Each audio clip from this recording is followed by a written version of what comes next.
Hoy vamos a tocar el tema de la espiritualidad mariana y contemplativa y también de la oración contemplativa. Creo que, si no la mayoría de ustedes o todas, me pueden enseñar mucho más de lo que yo les voy a decir a ustedes, seguro, porque saben un montón, pero por obediencia de mi ordenadora Teresita, bueno, me puse a trabajar y en el libro Siguiendo a Jesús en María, que son las ejercitaciones extensivas. Pero, como Bernardo me dio un título, que soy teóloga doméstica, entonces voy a aprovechar ese título para por ahí largarme y decir alguna cosa que me sale del corazón, que no es por ahí exactamente teológico, ya me lo dirá Martín Serantes, que es el teólogo que tenemos presente. Bueno, ¿qué es la espiritualidad cristiana? La espiritualidad cristiana es vivir en el espíritu de Cristo,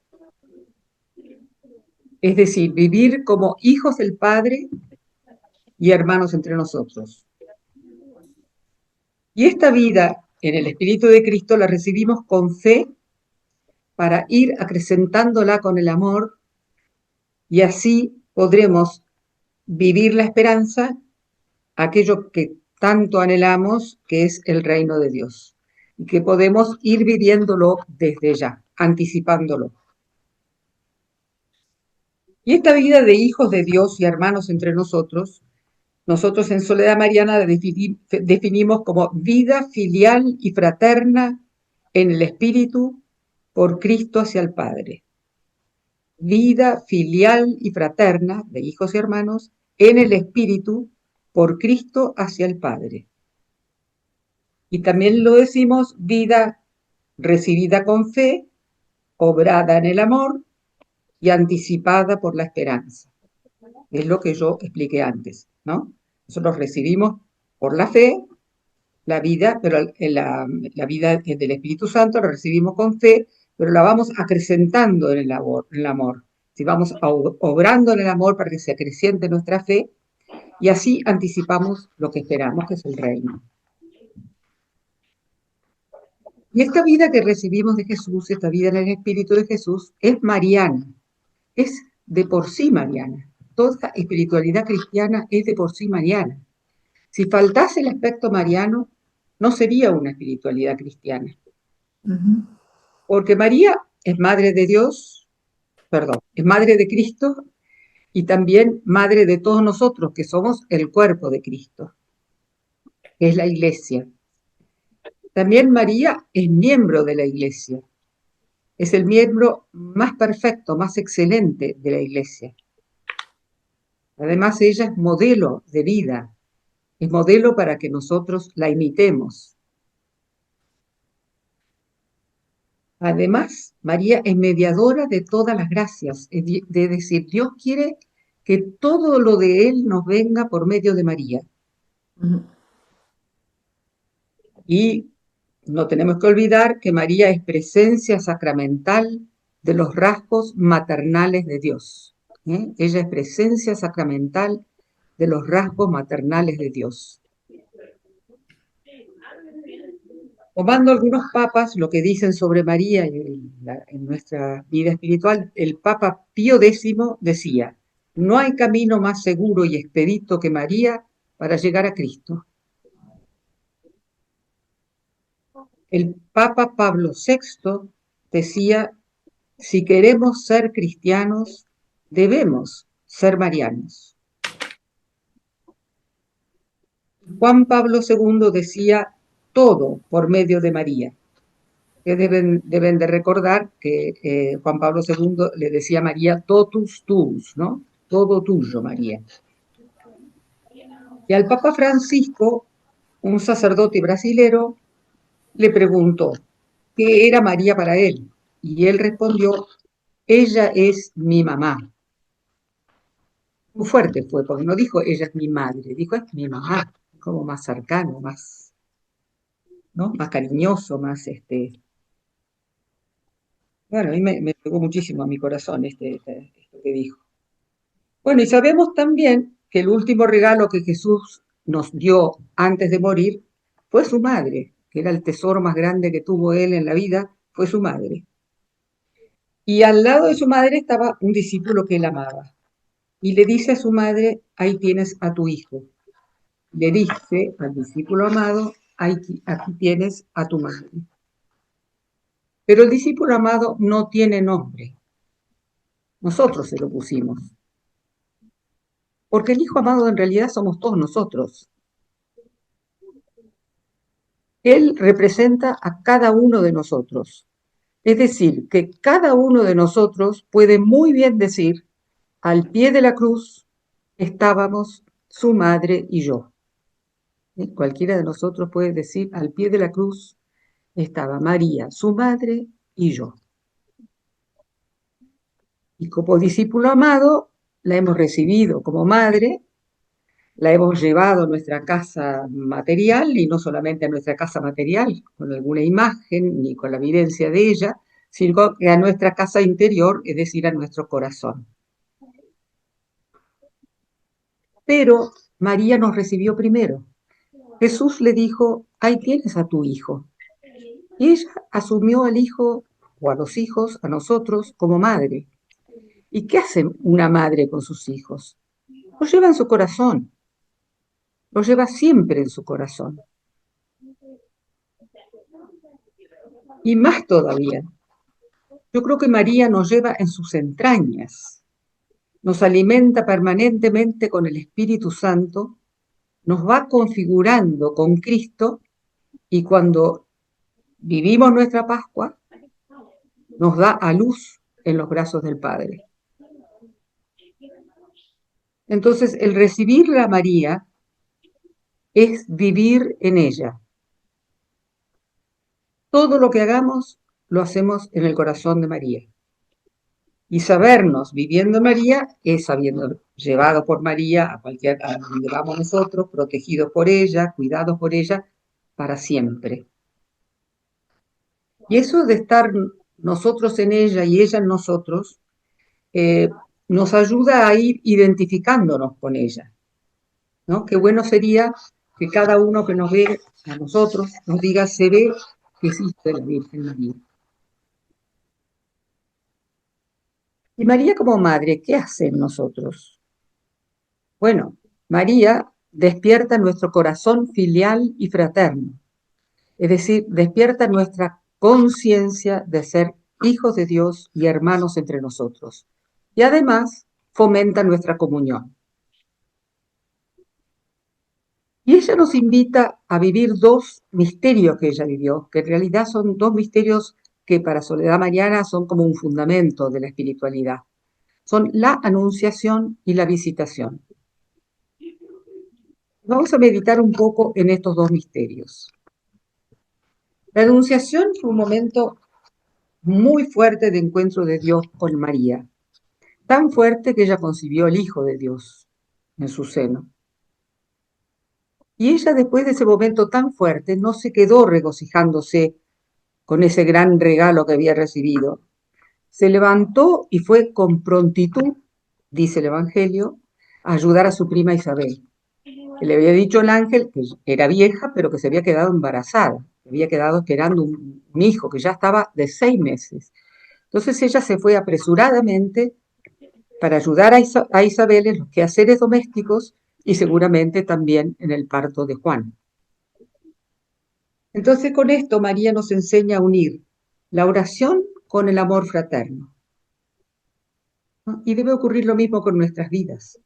A medida que vamos rezando con el Señor cada día, tiene que despertarse en nosotros la caridad, el amor a los hermanos, a verlos, mirarlos, reconocer sus necesidades, preguntar por ellos y responder a lo que ellos necesiten, ¿no?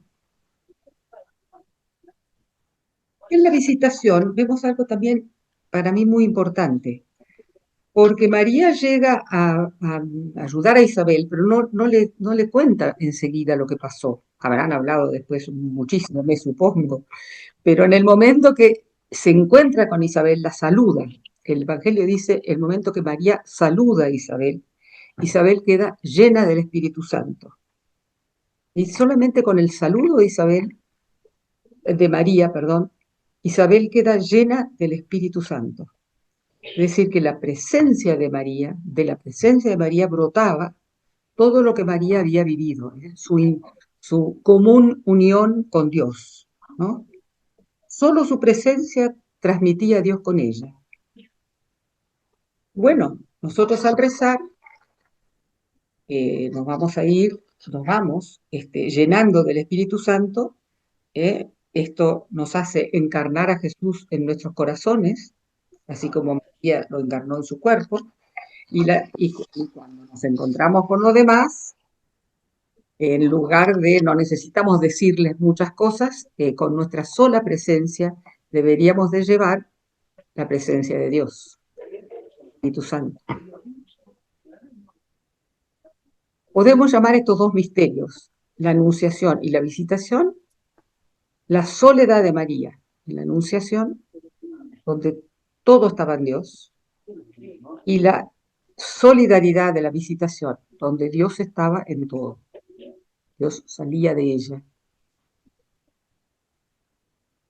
Su soledad, la soledad de María con Dios y la Anunciación y la solidaridad de la Visitación son propios de María. María no se pueden separar de María.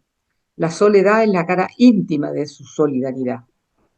Por eso podemos hablar de la soledad solidaria de María.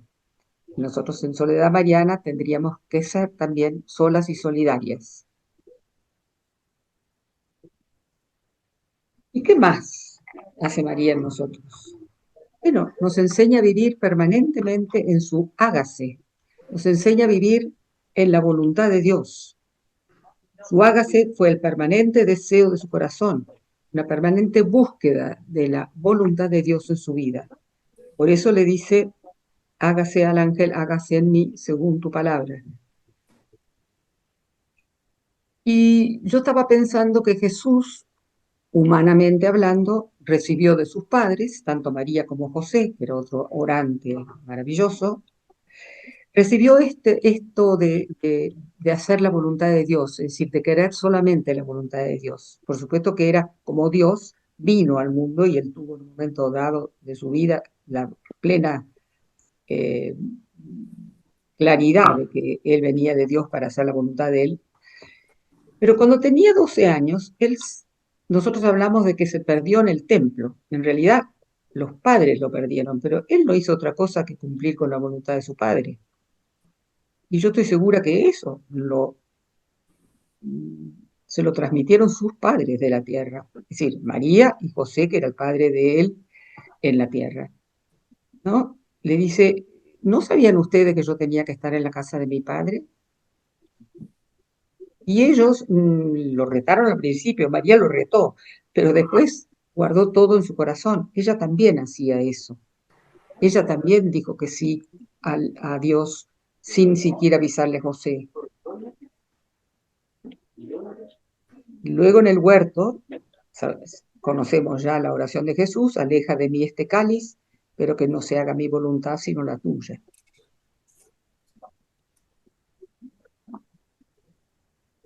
Bueno, hasta aquí yo creo que nos hemos dado cuenta que la espiritualidad no puede separarse de la Virgen, la espiritualidad cristiana.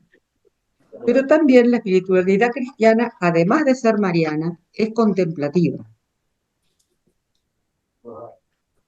Y estas dos dimensiones, mariana y contemplativa, son propias de toda espiritualidad cristiana. Pero nosotros, como Soledad Mariana, las subrayamos como algo muy importante para que nadie se olvide de esta importancia, ¿no? Es decir, para transmitir a todos los demás, a todo el mundo, a los que nos quiera oír, que lo mariano y lo contemplativo son fundamentales cuando uno quiere vivir la espiritualidad cristiana. ¿Y quién nos atrae a la contemplación? María en su soledad solidaria.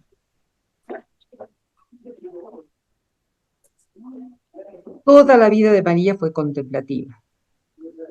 Fue contemplativa en la intimidad de su corazón, en la soledad, y fue contemplativa en la relación con los demás y con todas las criaturas, su solidaridad.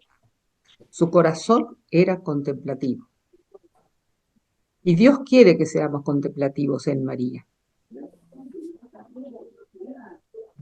¿Pero qué es la contemplación cristiana? Bueno, es un don que recibimos en el bautismo y como todo don debe ser un don a trabajar. En el bautismo se nos regala la fe, el amor y la esperanza. Son las virtudes teologales con las cuales nos relacionamos con Dios. Si las tres van creciendo en nosotros, con la gracia de Dios y nuestra participación, nuestra fe se irá inflamando con el fuego del amor y en nosotros se despertará y aumentará nuestra esperanza, ¿no? Nos hará vivir desde ya el gozo del amor eterno. Lo llamamos fe enamorada en primicia de esperanza. También la fe es una manera de ver, una forma particular de conocer. Dios nos regala la fe y con ella nos regala nuevos ojos, es decir, sus propios ojos. Y Dios nos regala el don del amor y con él nos regala un corazón nuevo, el suyo propio. Es decir, si recibimos el regalo de Dios, podremos ver con sus ojos y amar con su corazón. Ahora, el amor da vida a la fe. La fe sin amor es una fe muerta. También el amor da vida a nuestros ojos y nos da una nueva luz. Y eso es la contemplación, ver con los ojos del corazón de Dios. Pero Jesús es el gran don del Padre. Entonces podemos decir que la contemplación cristiana es visión con los ojos del corazón de Jesús resucitado. Visión con los ojos del corazón de Jesús resucitado. Y Jesús nos regaló a su madre, como vimos, y ella es un ejemplo de contemplativa.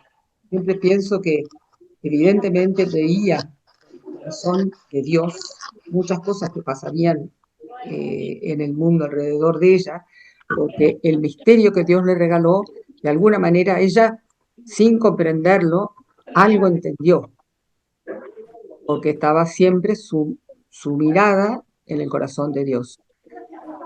Y además, ella fue la que mejor vio con los ojos del corazón de su Hijo Jesús.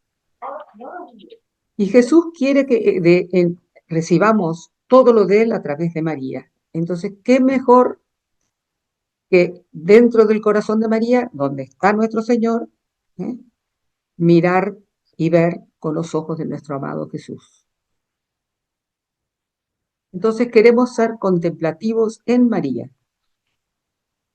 Queremos contemplar a Dios y a todo y a todos con la fe enamorada de María, con los ojos de su corazón, con los ojos amorosos de María, que miraban todo con el amor del Espíritu Santo. El Espíritu Santo que es puro amor, que es amor puro. Ese era el corazón de María. Ahora, humanamente hablando, Bernardo nos pone dos ejemplos en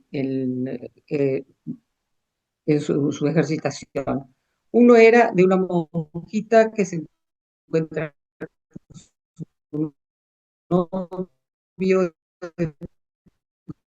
se casan, entonces la relación, es decir, la mirada de ella con la madre, con el hijo, que la madre decía Bernardo que una mamá se da cuenta cuando el hijo está por enfermarse, mira con su mirada de amor, el amor que le tiene a su hijo, ¿no? Entonces yo dije, bueno, yo tengo que poner, bueno, lo del hijo uno sabe porque ha tenido la experiencia, pero yo decía, ¿qué pasa humanamente, por ejemplo? Repetir lo de la monja, se Lo corta. pensé con respecto a Jorge, mi marido. ¿Cómo? Se te corta un poco. ¿Se oyó o no se oyó? Justo cuando arrancaste con el ejemplo se cortó. El ejemplo no se, justo el ejemplo ahí. El ejemplo de la monja era una monja que había sido casada y que cuando se enviudó se metió de monja. Entonces ella contaba toda su relación, cómo su mirada había cambiado mientras estaba con el novio y después marido, y después su mirada a través del amor de Dios, cuando estaba de monja, ¿no? Y la madre con su hijo, el ejemplo de la mamá con el hijo, era que una mamá sabe que el hijo se va a enfermar antes que lleguen los síntomas, porque lo mira con amor, ¿no? Entonces lo conoce de otra manera. Y yo quise poner esto en un ejemplo mío, pensarlo para hacerlo mío. Entonces me puse a pensar cómo había sido, qué pasaba, qué pasó con Jorge y conmigo. Y me acordé que, bueno, cuando lo vi por primera vez, evidentemente me atrajo mucho y creo que fue una atracción mutua y quisimos conocernos, por lo tanto empezamos a salir. Y a medida que nos íbamos conociendo, iba creciendo en nosotros la confianza mutua, ¿no? Confianza y fe es lo mismo. Y, y nos íbamos sintiendo amados y amábamos. Y al correr del tiempo, yo me daba cuenta, o me di cuenta cuando lo fui revisando, de que sí, en la medida que íbamos viviendo juntos y conociéndonos más, el amor te hacía conocer más profundamente al otro, ¿no? Tanto que una vez una hermana mía me dijo, ya no sos más Caminos, Caminos es mi apellido soltera, sos más Lastra que Caminos. Y me lo dijo enojada, pero lo tomé bien, lo tomé como que sí, que tenía razón. Había muchas cosas de Jorge que yo había hecho mías. Y entonces fue cambiando mi forma de ver. Y me parece que a él le pasó lo mismo, ¿no? Y mirábamos con los ojos de nuestro amor, ¿no? Mirábamos con los ojos de nuestro amor.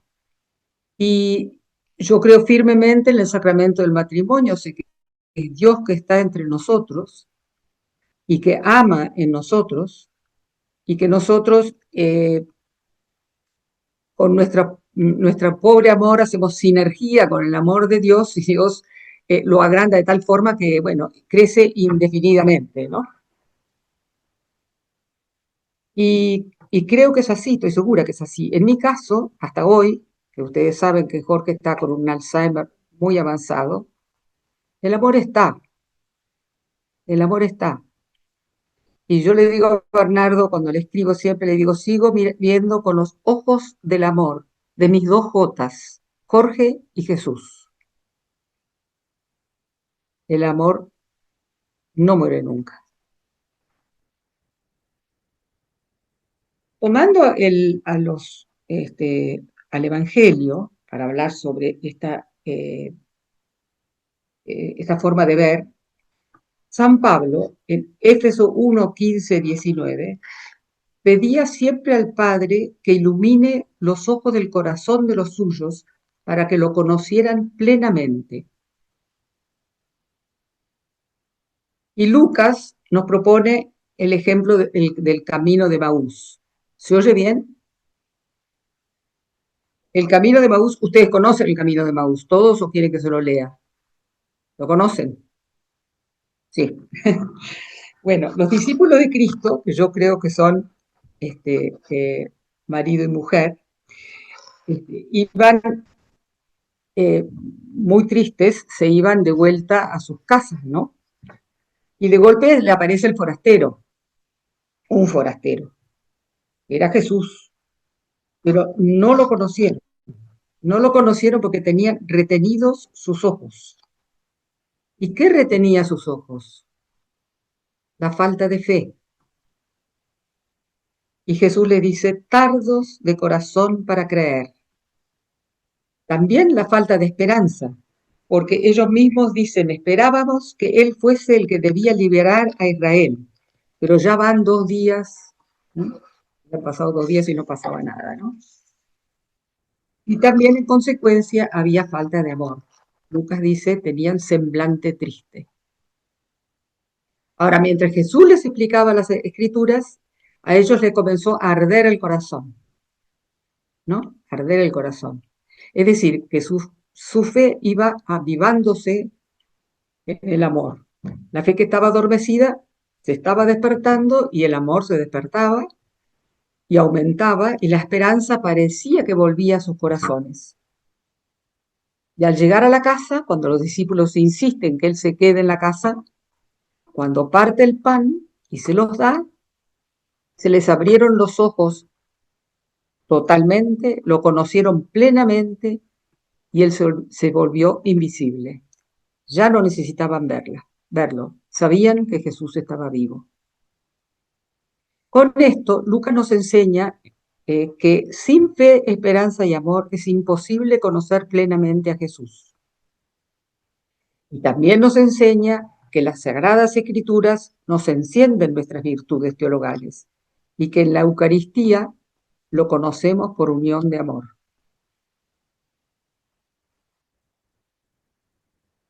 Ahora, tomando un escrito de San Mateo, en el Evangelio de San Mateo, él pone el énfasis en la gratuidad del conocimiento pleno y a quienes se lo donan.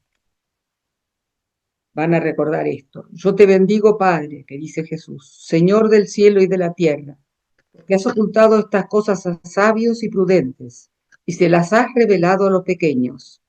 Sí, Padre, pues tal ha sido tu beneplácito. Todo me ha sido entregado por mi Padre, y nadie conoce verdaderamente al Hijo sino el Padre.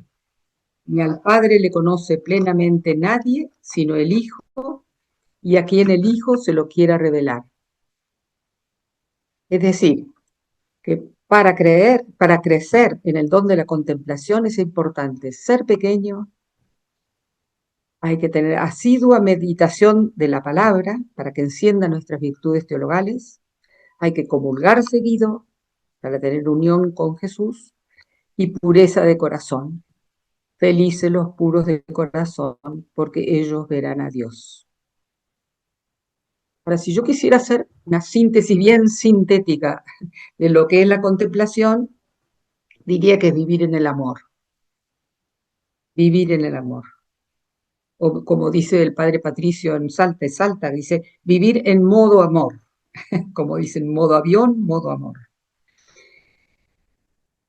Y sí, no es fácil, porque si uno lee el himno del amor de San Pablo, el Corintios 13, 1 Corintios 13, te das cuenta que no es nada fácil vivir en el amor. Pero si dejamos que el Espíritu Santo ame en nosotros y sacamos todo lo que pensamos que puede ser un estorbo para que el Espíritu Santo ame en nosotros, todo se puede porque Dios todo lo puede. Y la última pregunta, para qué queremos ser contemplativos? Queremos ser contemplativos porque queremos ser santos. Si no queremos ser santos, ¿para qué estamos en esta vida? Así que la finalidad de la contemplación es la santidad, la unión total con Dios y la unión con nuestros hermanos. Últimamente hemos tenido muchos evangelios que, por ejemplo, uno dice, ámense como yo los he amado. El otro evangelio decía, sean uno como el Padre y yo somos uno, ¿no? El amor con los hermanos. No, hasta aquí la, el, la espiritualidad cristiana, mariana y contemplativa. No sé si quieren hacer unas preguntas o comentarios. Me faltaría la oración contemplativa, que no es muy larga, pero bueno, es otra ejercitación. Como ustedes prefieran. O sigo, me hacen todas las preguntas al final, o los comentarios. Me encantaría que comenten si ustedes conocen este tema muchísimo. O quieren hacerla, alguno por lo menos que prenda el que quiera contestar. ¿Qué te parece, Martín? Pienso que seguí mejor, Telma, y después hacemos las preguntas o Bueno, comentarios. buenísimo.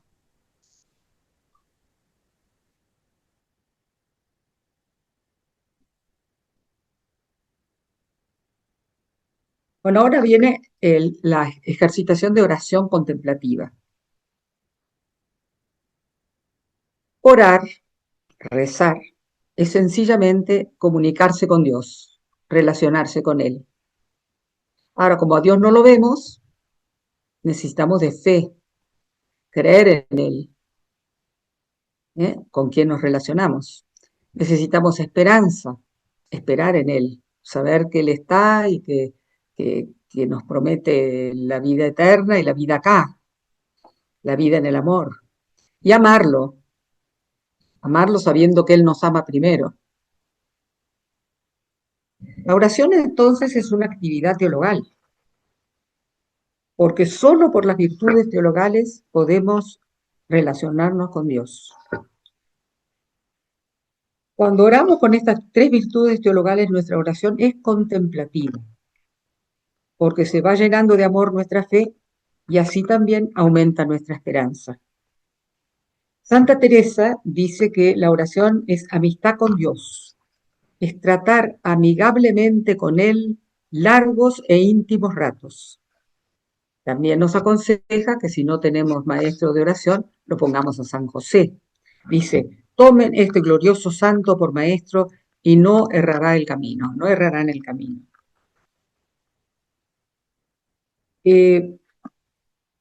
Así que toda oración con fe, esperanza y amor es contemplativa. Por ejemplo, un Padre Nuestro que yo rezo, Padre Nuestro que estás en el cielo, santificado sea tu nombre, como para terminar de rezar alguna oración, no es contemplativa. No tengo mi cabeza por cualquier lado. Pero si yo repito las frases del Padre Nuestro, que son un camino de vida, o si no quiero pensar en las oraciones, me lo abrazo al Señor, tengo la sensación de que estoy abrazado con Él, o abrazado con María, ¿no? Y rezo un Padre Nuestro, es contemplativo, porque hay fe, esperanza y amor. También toda relación con Dios. Por ejemplo, en momentos en el día en donde mi mente y mi corazón sube hasta allá, le elevo mi mente y corazón hacia Dios, donde le digo una jaculatoria, tengo un pensamiento lindo para Él, le digo te amo. Eso es oración contemplativa. Por supuesto, los tiempos fuertes de amistad con Dios, que son esos ratos que hablábamos de soledad con Dios, ¿no? Para estrechar nuestra amistad con Él, enamorarnos cada día más de Él, que aumente así nuestra esperanza. Ahora, puede haber formas de oración, distintas formas de oración, cuantas personas hay en el mundo, y más todavía, porque yo puedo rezar de distintas maneras, y cada uno de ustedes de distintas maneras, y distinto a lo que yo rezo. Así que no hay una oración contemplativa, no hay dos o tres oraciones. Todas, mientras tenga fe, esperanza y amor, son contemplativas. Bien. Pero hay dos que son fundamentales, que son la Eucaristía y la Escritura, como pilares, ¿no?, de cualquier oración contemplativa.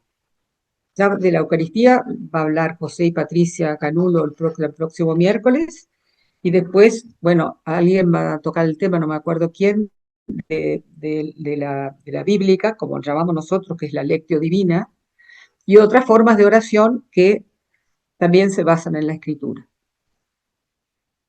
Y son fundamentales la Eucaristía y la Escritura porque Jesús está presente y actúa de una manera incalculable, inconmensurable en estas dos formas fundamentales. Y a medida que oremos contemplativamente, que busquemos a Dios, que nos relacionemos con Él, nuestra relación con Dios va a ir evolucionando y al mismo tiempo se va a ir simplificando e interiorizando. Por lo tanto, hay que estar discretamente listos para cambiar la forma y modo de orar, de relacionarnos con Él. Él nos irá indicando, ¿no?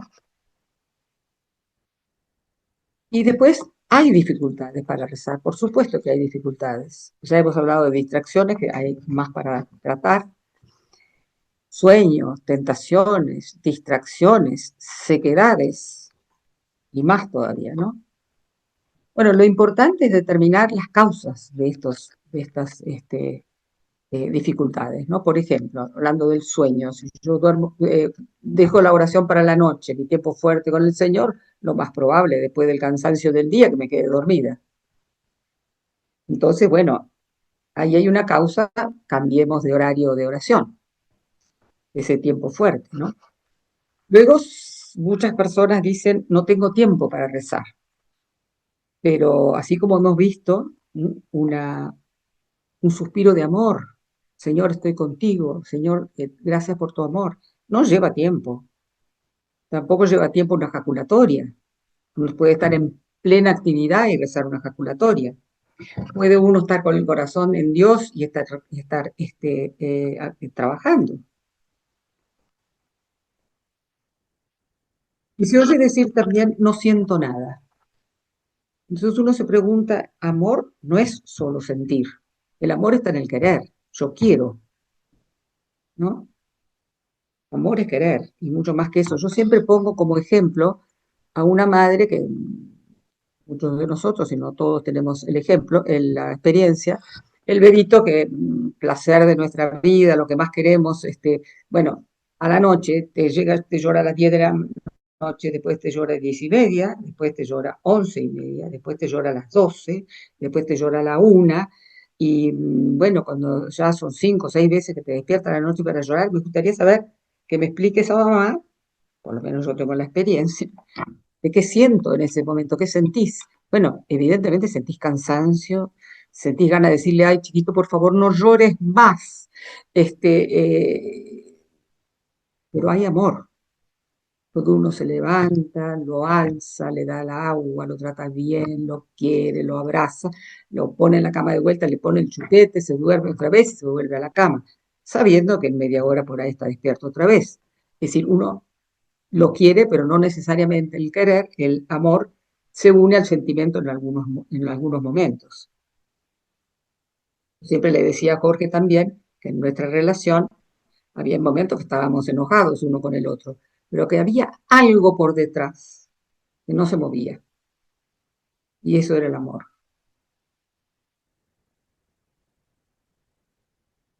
Y también sabemos, ¿no? En estas cosas que la tarea, la oración, la tarea es mucho mayor la de Dios que la nuestra. Dios siempre trabaja en nuestra oración.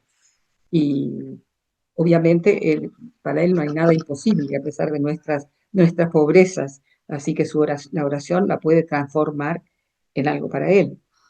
Luego, por ejemplo, las sequedades.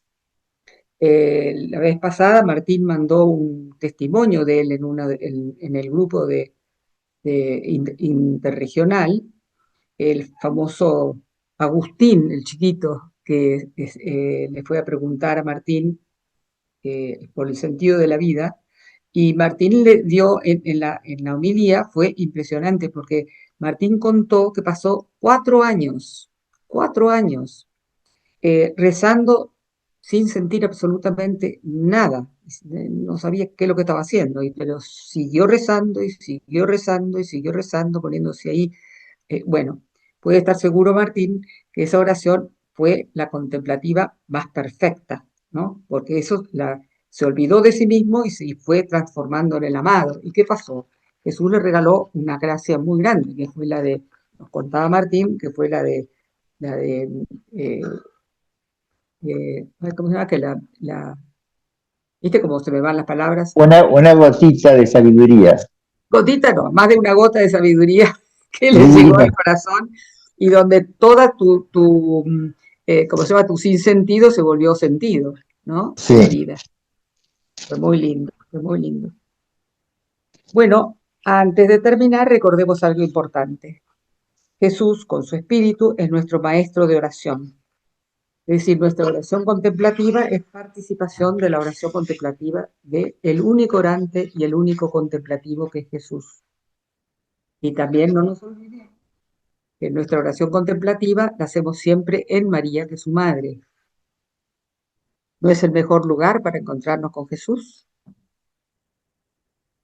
Y siempre en Soledad Mariana recomendamos hacer lo que llamamos un contemplatorio en la casa, ¿no?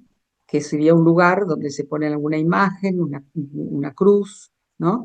Un reclinatorio o una silla para los más viejos, y donde nos encontramos ahí para tener nuestros tiempos fuertes de oración contemplativa, ¿no? Momentos de recogimiento para rezar el rosario, y lindo cuando uno se puede encontrar en familia en ese lugar.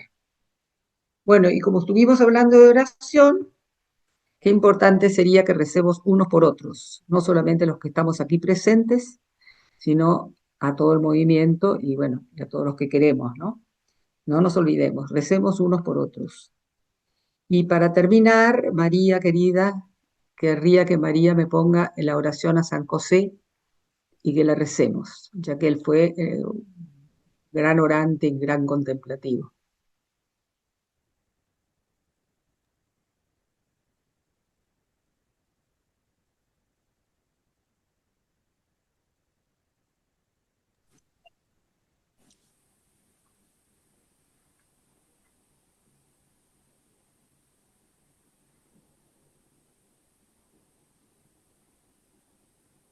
Ahí está, recémoslo juntos.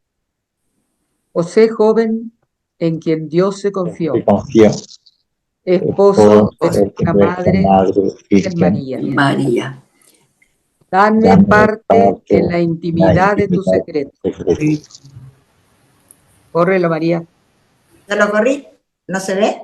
Ah, sí. Sí, Silencioso y oyente, servicial y presente, el de ojos admirados, deseos confirmados, corazón inflamado, brazos arremangados, justo esposo creyente y fiel padre obediente, por la soledad de tus noches y la solidaridad de tus días, acógenos en María y nombra a Jesús en mi vida. Amén.